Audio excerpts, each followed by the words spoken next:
What's up, everybody? Welcome to week 13 recap of commercial diving school. This week we're underwater burning the entire week, so I'm going to explain to you what we did each day this week, and then I'm also going to talk about underwater burning a little bit after I talk about each day. So if you're new to the channel, make sure to subscribe, leave a like if you enjoyed this video, and leave any comments or questions for me down below. So let's start off with Monday. We were in the classroom and we basically did PowerPoint slides of underwater burning and underwater welding. We just knocked that whole thing out in the morning time before lunch. And then basically we had a little bit of time before lunch to set up our topside burning area. So basically we got the generator set up, we got up all of our leads, basically lined up on the pavement, and then we hooked it up and we got ready to burn. And then we went to lunch and we came back, and then we started getting guys one at a time to burn. It was basically like an old missile, basically like a giant metal thing that we could hook a ground to and then start burning pieces off of it just to practice topside welding before we get to the underwater welding portion. So if you guys haven't seen my day 61 video, I actually have footage of topside burning. So if you're interested in actually seeing what it looks like, go check that out. But anyways, yeah, for the rest of Monday, after lunch, we basically went through each guy. Everybody got like 2 turns like each to burn something off this metal, big piece of metal, and that was the end of Monday. And then Tuesday, we started underwater burning. So we set up this time the dive station to underwater burn, and Tuesday we only had 1 person underwater burning at a time, but we had 2 divers in the water at a time. So basically you had 1 guy burning, 1 guy standing by, waiting for that guy to get done. And then once he got done burning, the other guy could, step in and relieve him and take the tool from him, and then start burning. And then that guy comes out, he changes with somebody, and then that person goes, and now he's on deck just standing by in the water. So that's kind of how that rotation works. And I actually got to dive on Tuesday, and my experience was I didn't get shocked at all my first time underwater burning. I didn't really cut any chunks out because the barrel that we're burning on, the metal barrel, it's kind of like Swiss cheese, they were calling it, how it has all the holes in it and everything. Just from previous classes and previous divers burning on it so much.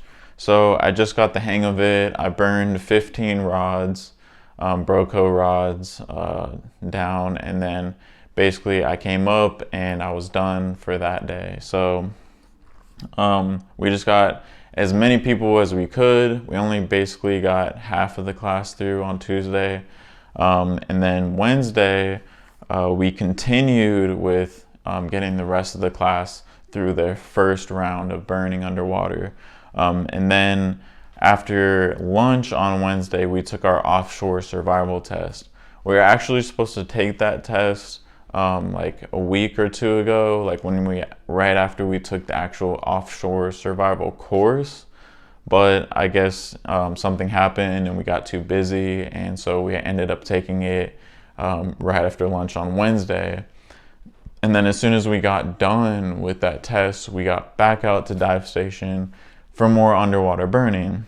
But I didn't dive Wednesday, but I did dive Thursday. So I got my second chance to burn underwater on Thursday, and this time my goal was to burn like a sliver of metal off and then bring it up topside so I can show the instructor and have a physical representation of my schoolwork to show the instructor basically. And he inspected that sliver that I brought up, and basically what he's looking for is like shiny metal. He's looking to see if I was pushing the rod deep enough into the metal to get a clean cut. Now my sliver was not perfect by far. Like it was basically this wide, and it was about this tall, and it was about this thick, and it had a bunch of holes in it. And basically at the end, it kind of went to a point because I was dragging and I couldn't really see too well. And that's another thing, is visibility really sucks. And that's one other thing too, is I know that DIT, Divers Institute of Technology up in Washington, I think when they do underwater burning, they do it in like a clear tank that you can actually see what they do. Now CDA does that with underwater welding, but not with burning, because we do that in the river. And basically, like, you don't even need like the shield, like the shading or visor or whatever that goes over your eyes, because the water is so dark and so turbidity. I don't really know how to put that in a different form, but yeah, so much turbidity in the water that you don't need like a welding shield for it. So that's why we burn in the river at CDA, but that's also a good practice for the real world, because in the real world you're not going to be most likely not going to be in clear water burning something. You're going to be in something where you cannot see anything at all, and you're going to have to do everything by feel. Like, you're going to have to drag your lead and your stinger down to your project and find it by feel, while holding on to those two things. You're gonna have to find where you're gonna burn, hook up the lead, make sure you know where your lead is, and find actually where you're gonna be burning, and get yourself comfortable, all in the dark, basically. So that's the reality of most likely the reality of what's gonna be the real world in diving and everything. So but that and then Thursday when I dove, I actually did get shocked a little bit. I got shocked like in my hand, basically where I was holding the tool. And I think that's where 90% of the class was getting shocked too, was their hand, like basically where they were holding the tool. It was just giving them a little bit of shock for those 5 to 10 seconds while the circuit was closed and the knife switch was down, and the generator was basically pushing electricity to the end of the rod for those few seconds. And then you said once the rod is burning hot, you can say make it cold, and they'll break that circuit with the knife switch, and then you won't be getting shocked anymore. But then we got Friday. Friday was just, basically just like the rest of the week, where, we just got everybody who didn't get to go a second time in the water to burn some more. And then I got to be standby diver in the morning, and I did comms and the knife switch operations in the afternoon.